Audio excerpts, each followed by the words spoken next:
Welcome, everybody, to the Disruptive Minds Business Podcast. Today, we have Scott Kegerreis with Kura Home Maintenance. Welcome, Scott. Thank you for being here. Thank you, Tevia. Glad to be here. Thanks for having me. Yes, of course. I'm excited to jump in and have an interesting conversation that hopefully other owners and any listeners will be interested in.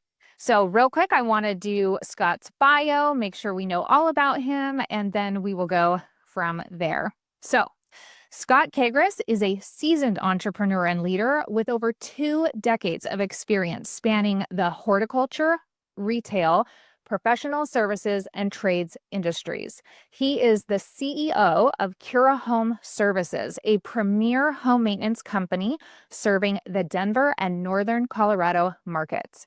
Dedicated to simplifying home ownership through expert care and dependable service. Scott also serves as the president of Riderflex, a global recruiting and staffing firm known for aligning company culture with top talent. A 40-plus year resident in Colorado, Scott holds a bachelor's degree in management from Metropolitan State University of Denver. Outside of work, he is a dedicated family man, proud father of 4, and passionate about empowering teams and driving business success. Scott's core purpose is to uplift and empower anyone he meets, ensuring they feel valued, significant, and uniquely important. So I want to start there. So valued and uniquely important. How would you say that you accomplish that in your life or your company? Oh, that's a great question, Tevia. You know what? I think it comes down to everything they talk about in relationships, which is just listening. Just listening. A lot of people obviously have the tendency to they want to talk. They want to talk about themselves. They want to talk about their business. They want to talk about the things that are of interest to them, which is great.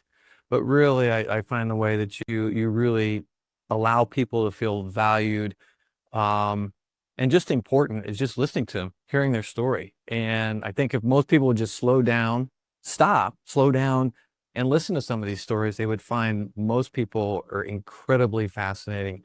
It's always don't judge a book by its cover. Always remember there's a story behind, there's a story behind everybody and who they are and why they function the way they do. And once you get to know people, it's an incredibly gratifying and rewarding experience to know so many people deeply. And so, and just listening and hearing people's stories for sure. So I find that really intriguing because I agree. Active listening is, key to what we do as leaders and how, we get things done.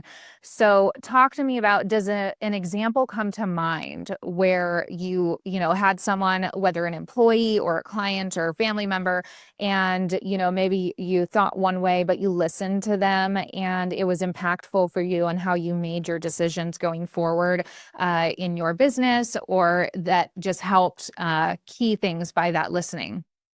Yeah, that's another good question. So there was one example that I can give that goes back to Riderflex, the recruiting and staffing company that we run.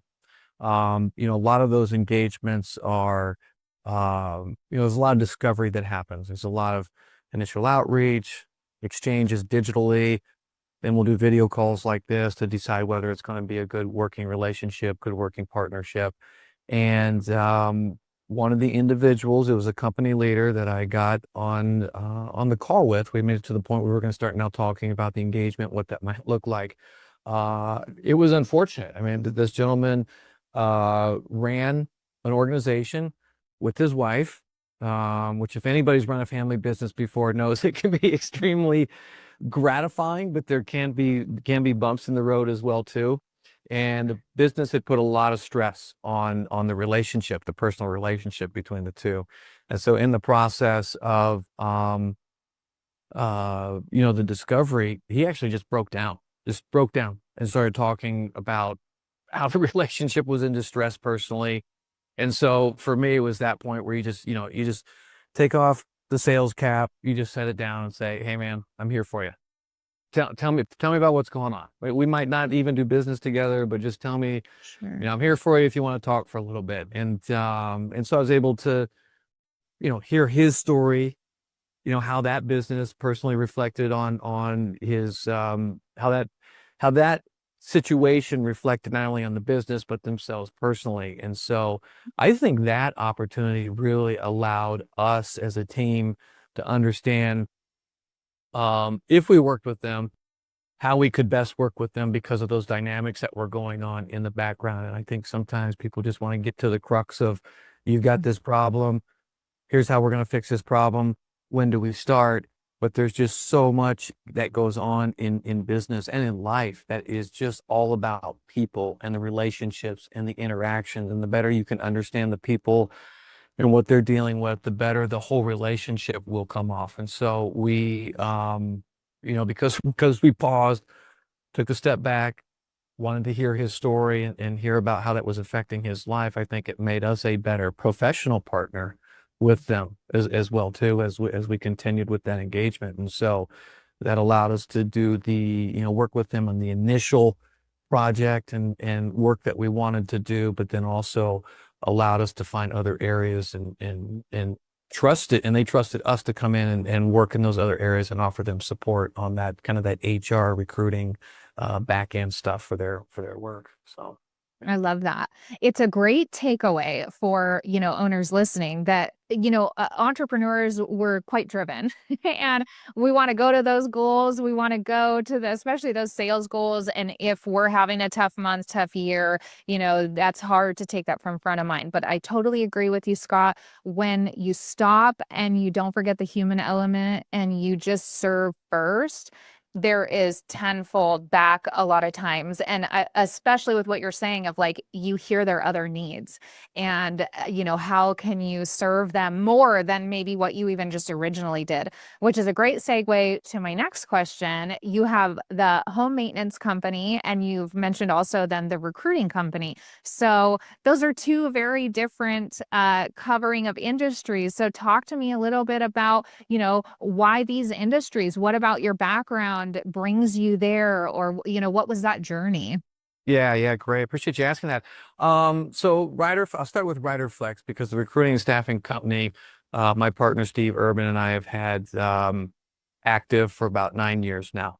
Okay. And Steve and I, we actually go back 20 plus years. We worked together in various industries. We had a couple other startups together.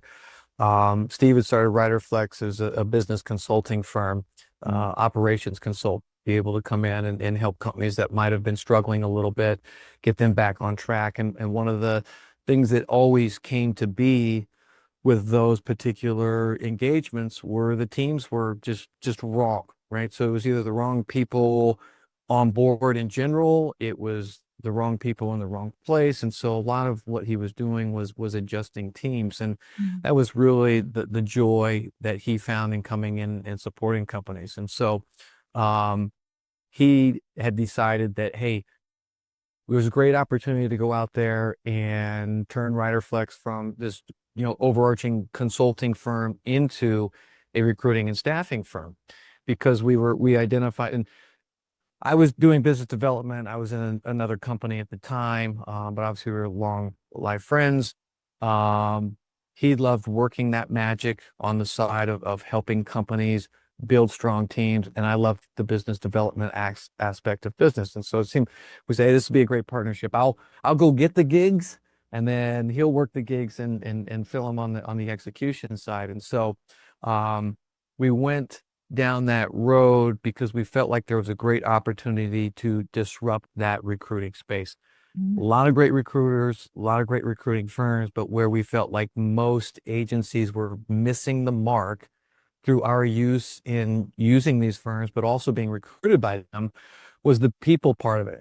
This goes back to the listening and the people piece. The people piece was completely missing. Everything had moved to this racing resumes model, right? Oh, you've got a job description, give me that. Let me go out there and grab 10 or 20 resumes that might match, throw them back over the fence, and then call it good. And to us, we felt like that really wasn't a positive and effective recruiting experience. And so we felt like we would be able to come in, partner with our clients, really spend a lot of time in that front end discovery, learning who they are, how they function, how they operate, and really put a thoughtful process into one, yes, making sure the resume, the tactical skill sets, and all those things that come with doing the job match the job description, what's needed.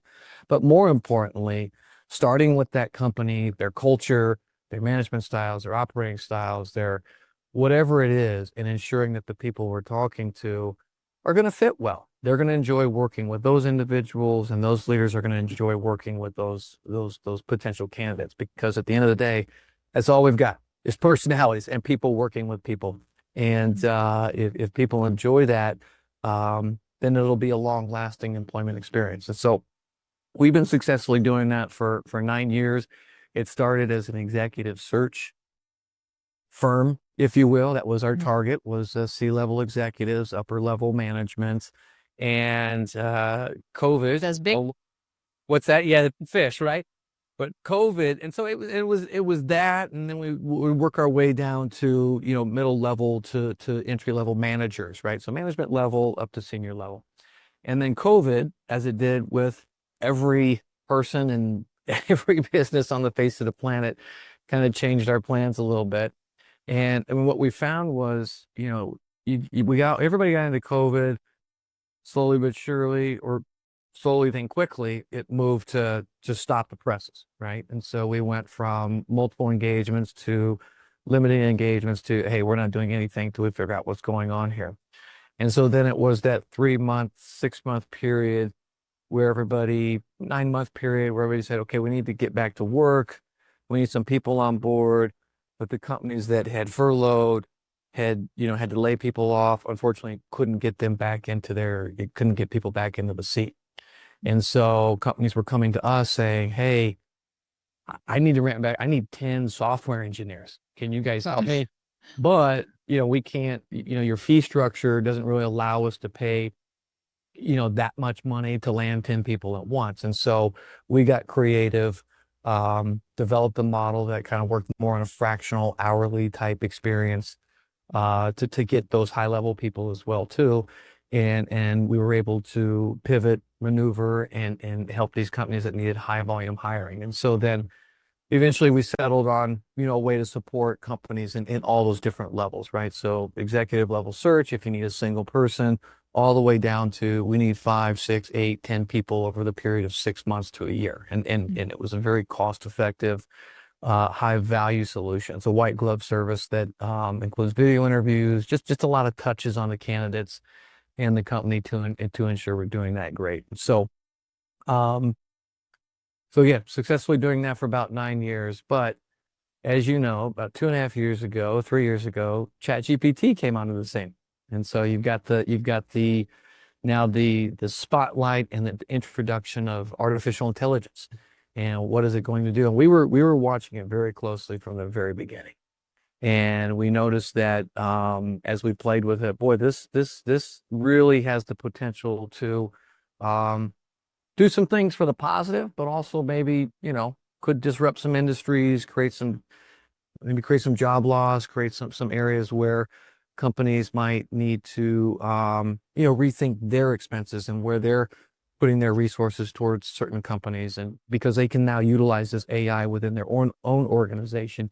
And you're seeing it. I mean, elephant in the room, right? You're seeing it. Companies are becoming more effective. They're becoming more efficient, and companies that were providing very specific services before, maybe in a third-party aspect, are not necessarily needed as deeply or as often as they want. And so we had seen that, and so we took Riderflex and we started recruiting towards more trades as well too. We saw the increase in the need for the trade services, candidates and employees to come into the trades, and highly skilled trade people. And so we started doing that type of recruiting. But then we also wanted to diversify ourselves personally a little bit. And so we were looking for opportunities to maybe be involved in the trades and other aspects where we'd be able to, help homeowners in their home, whether it be HVAC, electricity, plumbing, any one of the major staples. Well, Kura, we operate Kura Home Services. Kura Home Maintenance of Colorado is kind of the brand, but KuraHomeservices.com is where people can find us. We operate that in North Denver metro area and northern Colorado. And it was actually started in Minneapolis, Minnesota. And it was Daniel Felt, who's a former home inspector.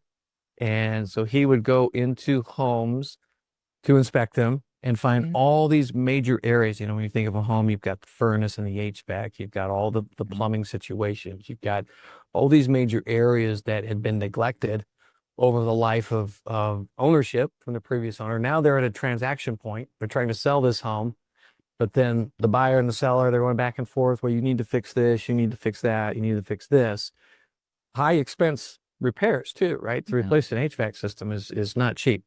And so his thought process as an inspector was like, wow, well, if the stuff had just been maintained over a period of time, let's say on a quarterly basis, we wouldn't be in this situation. Preventative maintenance. And so he actually had started Kura in Minneapolis with the aspect that he could provide this quarterly routine maintenance to homeowners in these 30 plus major areas. And then with that, also have air duct cleaning, dry vent cleanouts to just ensure the entire space. This major investment that most people are making when they buy a home is well maintained, taken care of, protected, and prolonged. And so they either get to live in it forever, it's their dream home, and they don't have any issues, or if they decide to sell it, they don't have any major issues at the transaction point. Yeah. And so that was about a year, and about 2 years ago, we started talking to Daniel, and for about a year and a half now, we've been operating in the Denver market under that brand, with our own operation, though, supporting homeowners here. So, it's basically three aspects of the business for Kura. It's the quarterly routine maintenance, like I mentioned, where we can come in and our team can just execute on these maintenance tasks. I always say it's kind of between a handyman and a cleaning service, right? So we're not it's the perfect spot, really. I mean, when I met you and I looked it up and was reading, I was so jealous because I moved out to rural Virginia and I have a big log home and there's already a lot of maintenance with that. And every day, I am not a handyman. I did not marry a handyman. So I definitely saw your service and was like, oh my gosh, I wish I had that here because I definitely would take advantage of it. So well, there's some expansion opportunities for us. Okay, so make sure to get the right zip code, and we'll be ready. Exactly. Yes, I don't think I'm in the most advantageous area for attracting new business, but we'll see what happens. I would love it, but no, you mentioned the handyman piece too, because I want to make sure that people understand it's set up for a la carte as well. So although a homeowner might not be an expert in all these situations, they might be comfortable with one or two of them. And so we've got it set up to where these 30 plus tasks and areas we can help is kind of an a la carte situation. So we can come in and review the different places and areas that we can help, from changing all the filters to, helping maintain stone countertops, to all these different things. And the homeowner can say, well, you know what? That would be helpful. This one would be helpful. That one would be helpful. And then we can build a program that works for them on their budget and their particular need. Okay, I'll get to thinking about how to lure you out my way. But so I want to pivot just a little bit. And, the takeaways I'm hearing there out of this is not only, personal friendships and, working together with strong relationships, but also all the way through that. I heard so much adaptability in pricing, adaptability during COVID, taking an opportunity from the recruiting firm that, there was a need for trades and seeing an opportunity to then make Kura. So there's definitely a through line there. And I think it's important to remind owners that you can find these pivots that then utilize each of your businesses, and dive into that in a new opportunity that complements each other. So I applaud you guys for taking advantage of that and doing a really good job. I've heard you talk about partnership with Steve, I believe. So a lot of owners, again, the mindset of an entrepreneur, very solitary, very driven, all of these things. I also have a partner, very successful partnership. So I'm very supportive of, taking that dive. But again, I think with what your experience has been too, is you really have to know that person. You have to know that it's going to work. Otherwise you hear these horror stories, jumping in too quick. So talk to me a little bit about partnership. What has worked for you guys? What have been some challenges? How did you figure out how to seamlessly, cohesively kind of come together?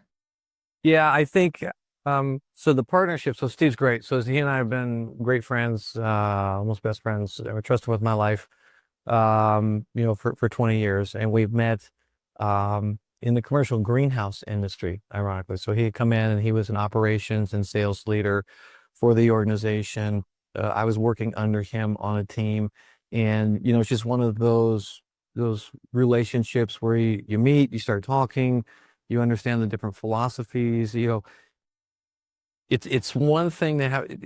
I think it's important to be aligned with a partner in business, in most everything, if you can, right? So just the Oh way you yeah, maybe like function with your yeah. family, the things you like outside of work, because you're going to spend a lot of time with these individuals, that you might partner with. And so, but while it's good to align in so many different areas of your lives, it's also important to also know the strengths and weaknesses within operating the business. And so Steve and I align very, very closely on the personal side of life, likes and dislikes. And then from a business perspective, though, best operator you'll ever meet in your life. I mean, this guy can take a business and just really push it in the right direction, keep people on task. Um, just really make sure this engine is humming and going the way it should be. And that's what he loves to do. Great, great, great operator, great executive leader. And I love the business development side. And so where he doesn't enjoy necessarily that business development and trade shows, talking to people, networking, working the room, he'll gladly allow me to go do that part of the business, and then he'll execute it on the backside. And so I just think it's important for people, if they're going to do it in a partnership, to really take a hard look at it. One, but two, to also know that it's never going to be perfect 100% of the time. There's going to be disagreements. You're going to have conversations. Somebody's going to go left when somebody wants to go right. And so with that, speaking of the good operator, the one thing that we did that was, Steve drove home from the very beginning, was setting that up. Every business we've done together, every engagement like this, with a good, solid operating agreement. Good, solid operating agreement from the very beginning. Because it doesn't matter how good of friends you are, it doesn't matter how long you've been friends, something is going to, there's going to be a speed bump. There's going to be a speed bump. Yeah. And if, God forbid, it's some speed bump where you're like, okay, we can't get past this, you can always just say, let's just go to the operating agreement. We've reached a crossroad. We can't agree on which direction to go. Let's go. What does the operating agreement say? Okay, when you reach this particular spot on the road, it says we're going to go this way. And then you've just got that document, and then you don't have to worry about, Of course. fortunately, we've never reached that point. We've never had to come to that. Everything's worked out pretty well, the way we've designed it up to this point. But there's always an operating agreement in place if you have a disagreement that you can't get past. So that would be one piece of advice I would always offer people. Yeah. So out of curiosity, because I've been down the same path and gone down researching, what have people put in operating agreements? What is important? So for the listening entrepreneur that might be considering a partnership or just put a nugget away for future, is there anything you would share in yours that might be an interesting thing to insert or think about considering that might not be in just a, boilerplate operating agreement you might find online? Yeah, I would say, and this is the boring part. This is getting into the nuts and bolts.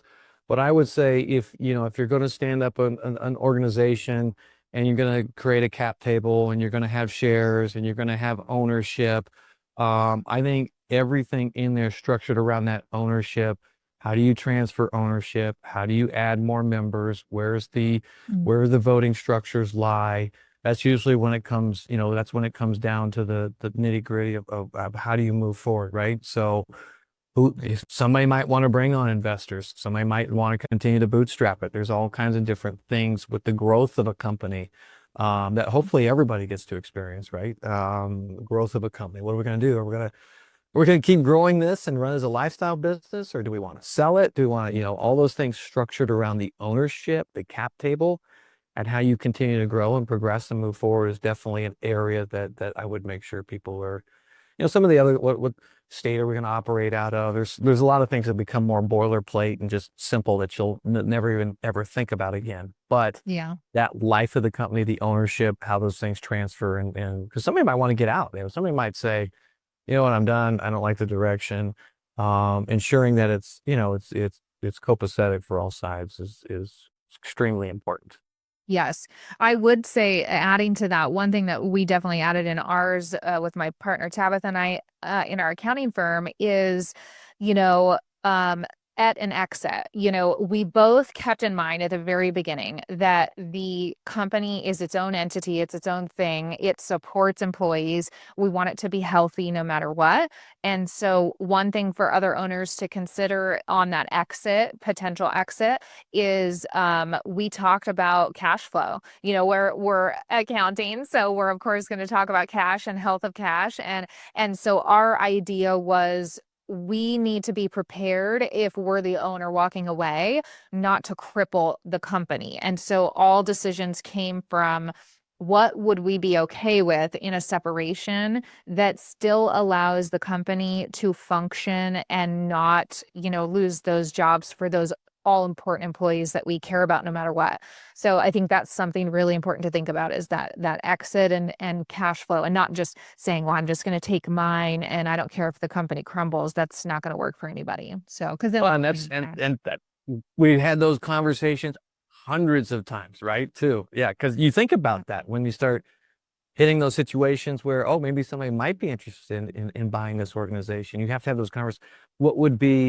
What's your comfortable takeaway level, right? What do you, because then you're operating to a certain point, right? You're saying, okay, we would both be comfortable if on an exit, I was able to make this amount of money. And so then everybody's in agreement that, okay, we'll be working towards that. It's interesting you mentioned cash and cash flow, because that, again, like I said, Steve, great operator, great business leader. I've actually learned so much from him. And obviously, you running an accounting firm, there's all kinds of reports and different financial statements and things that you can look at that will help you operate your business, understand the health of your company. But for anybody that's getting into it, cash is what you always. need to be looking at all the time. Out of all the reports we have, out of all the financial people we've worked with, the one report we always go to is that 13-week running cash flow statement. Like, where are we at? Where's death's doorstep? If we don't get another deal, for the next 13 weeks, where does that leave us? And just understanding where you're at from a cash position is huge, because without that, most people are like, oh, well, hard work and we'll get her done, which is great. There's a lot to be said for hard work and getting at it, but there's just so much you can't do if you're not in a healthy situation cash wise. Yeah, I would say a huge takeaway for owners listening is, I'm fortunate. My favorite part of my job is I get to see the back ends of hundreds of businesses and financials. And the fun part of that is seeing where people are at in their entrepreneurial growth. And I would say early stage entrepreneurs love that P&L. They need those celebrations and those wins. But revenue is, it's just the top, and it really doesn't mean a lot if there's nothing at the bottom. And so that's important to learn. But I find, as you get more educated as an owner, you get less allergic to the cash flow statement, and I spend a lot of time educating owners on how to read the cash flow statement and what that means, and tying it back to their balance sheet and their long-term equity and their growth and all of those things. So another takeaway, guys, learn to read that cash flow statement. Make sure that you are building cash and that you have that backup cash. We all went through COVID, and there will be another COVID type scenario, within the next decade. That's typical in business, to have that little roller coaster where you got good years and bad, and you plan ahead for them, and they're not quite so hard. So along with that and your guys' planning, what are some big goals that you have, whether it's next couple years, multi-year down the road? I'm hearing maybe some, situating for maybe sell. What do you got going on that you're shooting towards? Yeah, I think that, it's funny, along with, looking at the reports and being very specific about the numbers, one of the goals, people always say, well, what do you want? He was like, well, just more. We just want to do more, right? And so, obviously, there some detailed stuff behind that.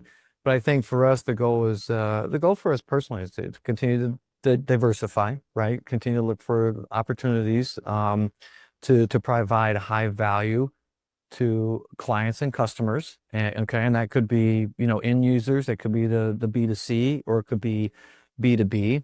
And then, over the next year or two, I think specifically when it comes to professional services, just continuing to be alert. I don't think the goal is to take any gargantuan big steps, or any super big risks right now. It's really to kind of understand what the landscape looks like, really understand the industry, understand what businesses, from the recruiting and staffing aspect, right?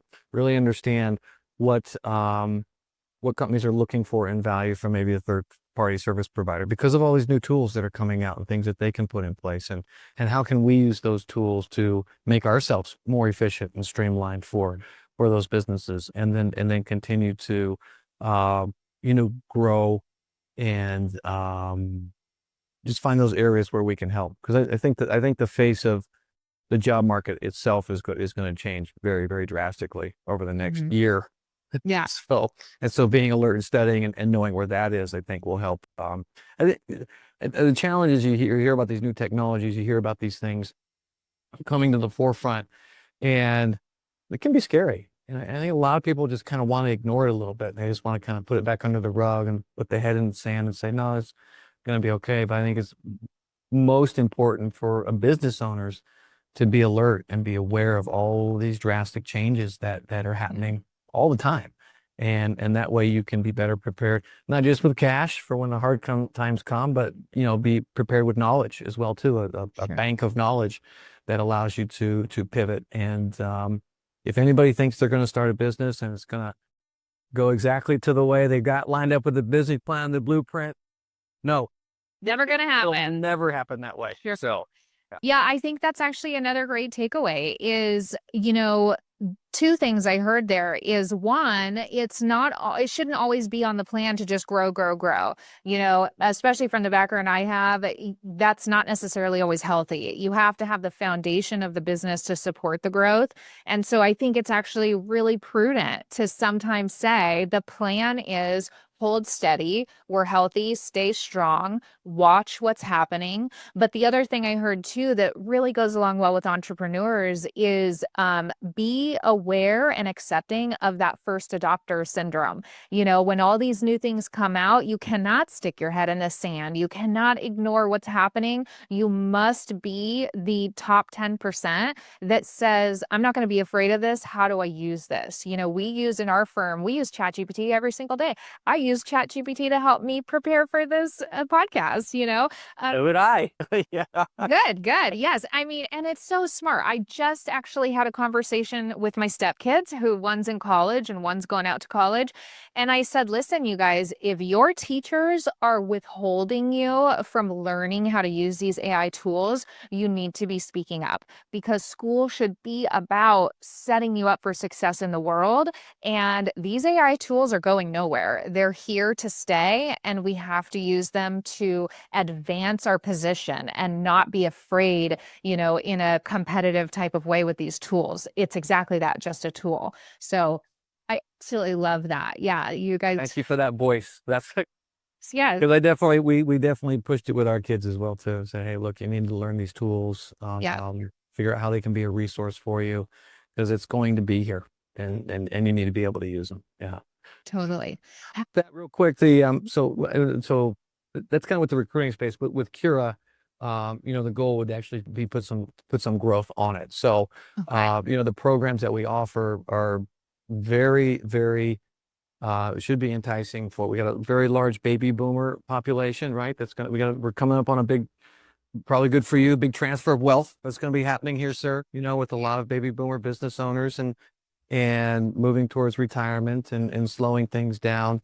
And so the routine maintenance for the homes is a place where we can find, a spot to come in and support these people as they want to be traveling or doing whatever it is that they want to do.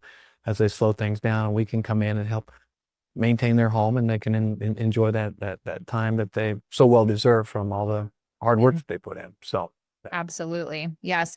I'm super excited. I can't wait. As a young owner, and we've been at it 6 years, we're established. I'm excited to be doing some acquisitions, which is another great pivot, actually. Have you done any acquisitions, exits? Have you had any part in that? Or are you guys looking to be in that space at all? we're looking to be in that space. We've had many conversations, right? Everything from family offices, PE, VC, individual investors. Both Steve and I participate with Denver Angels, which is a syndicate here in Denver. And so we get to, see the opportunities to potentially invest in, other startups that are coming on the scene. But that's a whole nother world, that whole acquisitions and, merger and acquisition. M&A is incredibly interesting.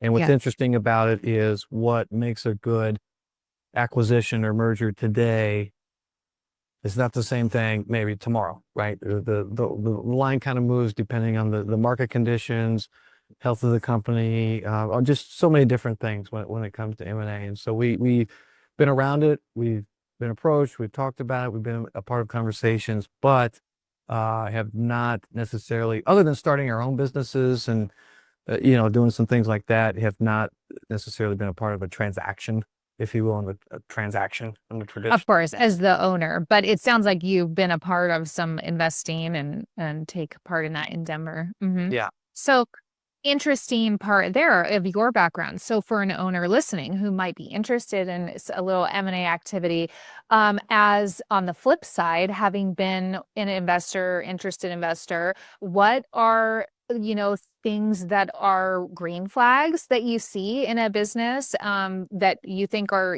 they need to be prepared for, or maybe even some red flags that you've seen that kind of shut down an option right away?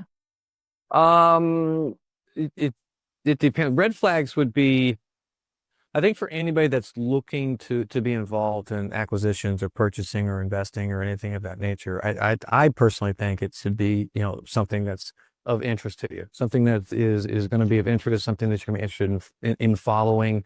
That should be first and foremost. And then from there, you've got to dig into the team. Again, a lot of this just comes down to the team. What is their experience? What's their background? Because you can get into the health of the company. What stage are they at? Do they have all these? Is a great logo, is a great brand. I mean, all those things, yes, can contribute to the success of a company, but really it comes down to the team. Can they operate? Do they have the right pieces in place? Do they have the right history? And then, of course, is it something that's of interest to you? Because if it's not, you're not going to enjoy following it, researching, following up, doing all the things that need to be done to ensure that your investment is staying healthy. And so, it can be wide and varied, but first and foremost, I would say make sure there's some of interest to you. Of course. Yes. Yeah.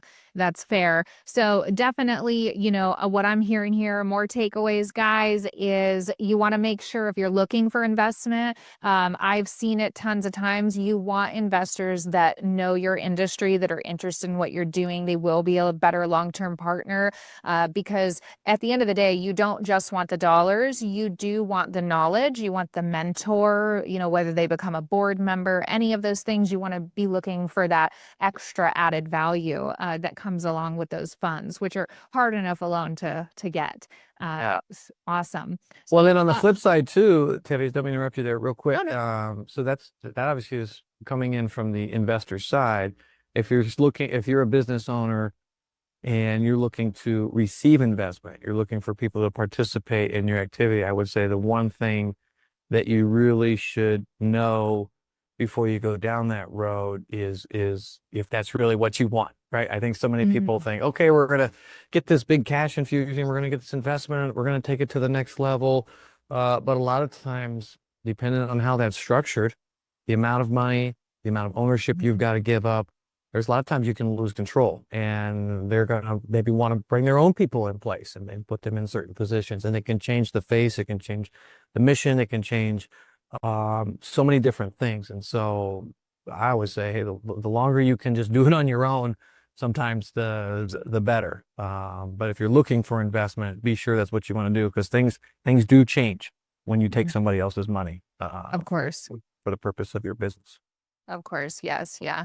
And I mean, the add-on I'm going to put on there because I advise to a lot of investors on, the health of companies would be make sure those financials are in order. You show up and immediately they're picking problems out, the conversation's over. You have to not only be in order, but then know how to communicate those financials and answer questions about that. So if that's not your forte, guys, get with somebody that can help you ensure that you're able to answer those questions. Tevia. Yes, called Dakota. Okay, so I love to insert here in our podcast, because we do have the financial background, a little financial facts. So I would love to hear from you with your experience, either an item that you're currently like struggling with or trying to determine in your financials, or probably with your experience, maybe something along the way that you had to learn to either read or utilize within your financials that might be helpful to another owner that can get a hold of that nugget. So you're asking, like, from the financial perspective, something that we're struggling with, whether it's specific. Okay. Yeah, either something that you are trying to sort out yourself, or something you came along the way that you now utilize. Either maybe it's a tool or ratio or tactic that you use to read your financials, or the way that you use them. What's like an important financial factor to you that you like to check? Every owner seems to have their number that they like to watch. Just something that maybe somebody else isn't doing that they could look at in their financials. Yeah, well, not like a specific number, but it does come down to, for us, we're talking about Kura, it comes down to that cash point. Because in order to, in a services-based business, in order to grow, you can only take up on a technician and a team can only take on so much volume. And then once you've reached that max point, whether it's average daily sales, there's, because you've got your average sale, you've got your average dollar amount to each job. So that dictates how much you can do in a day. But then once you reach that max point, you need to, in order to grow, you've got to add more team members, right? And so for us, the struggle has been, not a struggle, but it's kind of that kind of uneasy point is where do we want to go ahead and take on more expense, right? Because if you're not, it's that sweet spot where you're maxed out. Okay, we've got enough to feed somebody else, but if you bring somebody else on, are you then cannibalizing for the team you've got in place? And will it keep growing? Can we keep building it? And so it's just more of that point of when you're looking at growth, how do you what is that point? What's that magic number? Like the hiring point. Yes. Yeah. So is it we're booked out, a week and a half at this particular dollar amount? Does it need to be 2 weeks booked out? Should it only be a week? And then a lot of that is dictated by, are you losing business? Are your customers okay with, waiting 7 days before you can service them on whatever the thing is? And so for us, it's that timing.